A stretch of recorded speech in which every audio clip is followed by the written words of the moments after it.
How's it going, guys? In this video, we're talking about the BMW S1000RR. I'm going to explain to you everything about a BMW S1000 from the pros and cons that I know of and from my experience, and maybe be able to help you figure out if you want one of these motorcycles over another motorcycle, because these motorcycles are awesome, but they have their own quirks and their own little things about them that are different from other motorcycles. So anyways, let's get into the video, guys.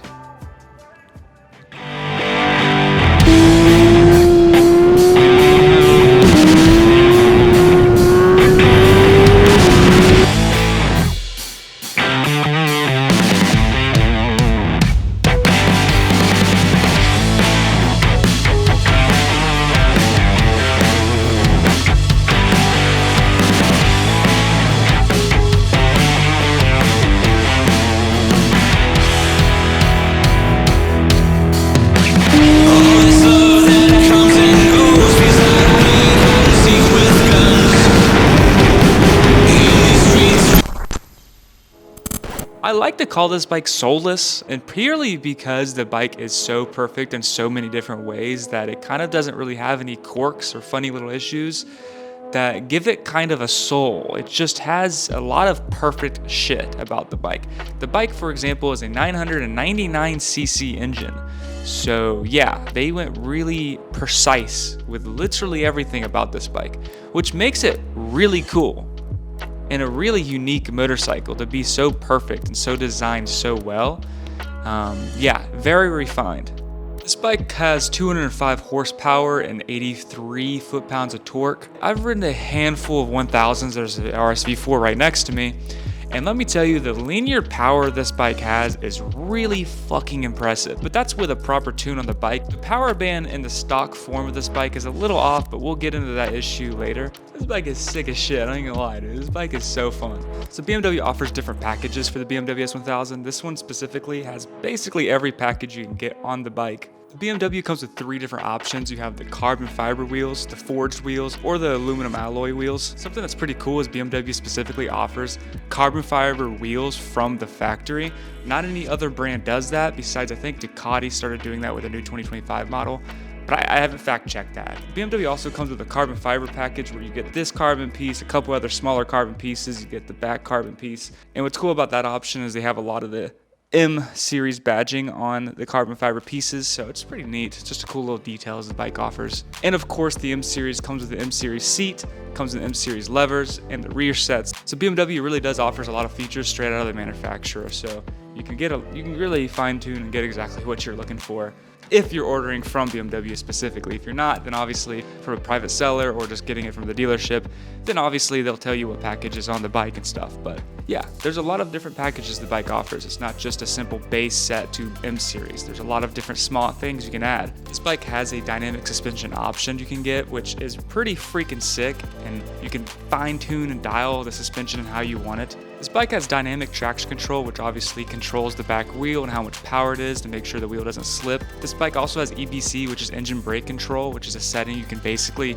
adjust the engine brake of the engine, so either you want it to have a really harsh engine brake or not have really much engine brake at all. They have this wheel base right here where you can turn up and down and go back and forth. This is a super intuitive system whenever navigating through your display. This bike does offer a cruise control, and it's so nice, dude. Holy crap, that feature's so great. On the other side here, this top button right here is your heated grips, which is so nice that it offers that from factory. So the display on this bike is super nice. You have your My Vehicle. When you click on this, it gives you a lot of information about your BMW S1000. And let me tell you, it has literally everything. Right now I'm in Race Pro mode on the top right there, which is the custom mode, what I'll get to in a minute. Anyways, you have your sports option here where you go down in here. It shows your lean angle here on the bottom right here. It shows your lean angle. So for racing on track, these options are super cool. You have 3 different options as well. So you have this one, and then you got this one, which shows your lap times, your DCT, and your lean angle, but it's just all in different format, kind of how you prefer. Now you go to navigation for your phone, your media, your telephone. Then you go to your settings. And your settings here, which is pretty cool, it shows your assists. Then when you go to your vehicle settings, this shows all your riding modes. In riding modes, it has rain, Road, Dynamic, Race, and then Race Pro 1, 2, and 3 are the ones you can configure yourself and really fine tune everything you want to do to your motorcycle. This is pretty cool. So here you have your engine and how much output and how much throttle response you're going to have. And you can change this really like all the way up to 5 different settings, which is super cool. I like to keep it nice and torquey.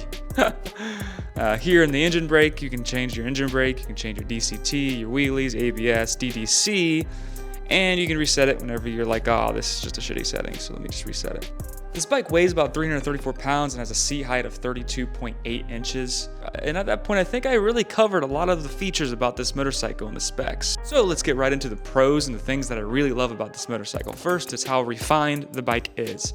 The power, once it's tuned, is super linear, and I just love knowing that there's power literally anywhere in the power band, and I can rip the bike up going 100 miles per hour. There's just no issue, dude. The power is there, and it's nice being able to have that power. Obviously, that's what you expect in a 1000, but just the way the power is delivered on the bike feels so refined.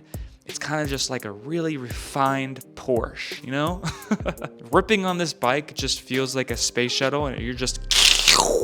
Which is, again, why I said it's soulless, bro. Because it just has a lot of things to it that are so perfect where you're just like, wow. This bike really does ride super good. Ergonomically, the bike has great ergonomics. The BMW S1000 is one of the most comfortable 1000s you can get, and I swear by this, dude. Comparatively to any other 1000, I don't care who you are or what you do, get on this bike for 4 hours, and I guarantee you're not really gonna feel nowhere near as bad as being on an R1 or the RSV4. This bike sits really comfortably, like super comfortably. Like, I found this bike more comfortable than my naked bike. I had a Z900. This bike's more comfortable than the naked bike that sits upright and is nice and comfortable. And I say that only because I have a neck issue, and the windscreen and the way this bike sits just helped my neck more. Another pro that I like about this bike is that it's very practical for the road. Other than these carbon fiber rims that I have, that if I hit a fucking speed bump, they're probably gone, and there goes $5,000 out of fucking nowhere. But besides that, the bike itself is so practical for the road. It has heated grips, you can adjust the power at any moment you want. I can actually scoot up on the tank and sit back and relax pretty easily on the bike. And it has cruise control. The cruise control, holy shit, so nice to have on motorcycles. And I'm glad that a lot of the newer motorcycles are coming with cruise control, because that is a really nice option to have on your motorcycle. Another cool features, obviously, I went over earlier was the tech. The tech is super nice on this bike, and it feels really good and feels very premium, which I like, and which is expected in this motorcycle. You know, a premium motorcycle should have some premium tech, and they do. They deliver really well on that. I'm mentioning this feature now because I did miss this feature. This thing does have an auto shifter and auto blipper, and let me tell you how refined the freaking auto shifter is, dude. It shifts and auto blips so easily. Oh, it's smooth, dude. It is so smooth. BMW did a phenomenal job with their auto shifter and auto blipper. And the last pro of the bike is, look at it, dude. It is one of the sexiest bikes on the road. There's no one who doesn't like motorcycles and looks at this bike and goes, yeah, that shit's ugly. Unless you just don't like the, wannabe Yamaha blue that's on the bike that I have it on right now. But the stock form of this bike is a beautiful bike, dude. This bike is beautiful. I like mine specifically. I love fucking blue, and yeah, it just looks better than Yamaha. I'm just kidding. Guys, I like Yamaha. BMW looks pretty good in fucking blue, huh? Doesn't it? Now let's get into cons. There are some people saying it's a hit or miss when it comes to issues on this bike. You can either get a bike that's super fucking indestructible, which is basically my bike. My bike, fingers crossed, has no issues and has not had any issues, and I just reached 9,000 miles on the bike. A lot of people that I know personally have never had issues with the BMW S1000, and this is specifically the 2020 and up models, but people have been saying they had issues with the 23 model, which is this model, and the 24 model when they first got it off the lot. So sometimes it could be a hit or miss. Some people are having really bad issues with the bike, but I haven't had any issues with the motorcycle, so I don't really have anything to say about it. People were saying something about the issues with the water pump on this bike and some other issues like that, but again, I just haven't had these issues, so I can't really tell you if it's a bad thing, because everyone that I know, and I know I know about 10 plus owners that have BMW S1000s 2020 plus, no issues with the motorcycle. So I don't know. People say that there's a hit or miss on these bikes.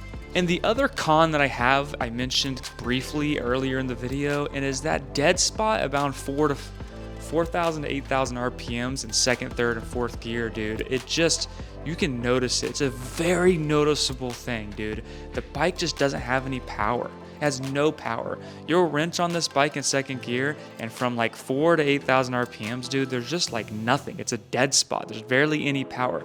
The linear power on the dyno chart, it literally goes from like, it literally comes like this and then just shoots up after you get over 8,000 RPMs. But once you get a tune, I recommend Brim Tune. I have the Brim Tune Stage 1 on this bike.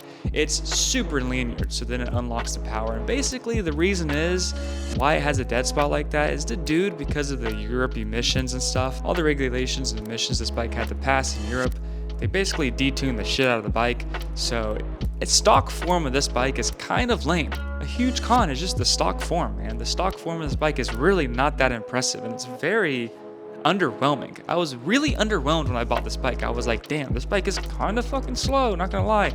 And that dead spot in second gear from 4,000, 8,000 RPMs, awful, bro. So bad. Trying to do wheelies and stuff, I was like, where's the power right here? Like, where is it? It's just not there, bro. It's not there. And then I went and bought the Brim Tune. And then I was not disappointed at all. I was like, holy shit, this is fucking sick. So all I have done to this bike is a exhaust system, a full exhaust system in the Brim Tune. And let me tell you, dude, for me personally, that is all I fucking need.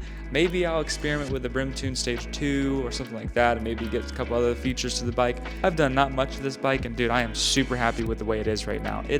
It's fast. Let me tell you, it's fucking fast, dude. The Brim Tune opens this bike up. But really, the only con I have is that issue. Besides that, this bike, I have no issues with it. There is literally no issues. Besides the stock form of this bike, there's no issues. So when buying this bike, just keep in mind that you're going to have to probably buy a tune. And the tune's going to be around $800 to $1,000. So just keep that in mind.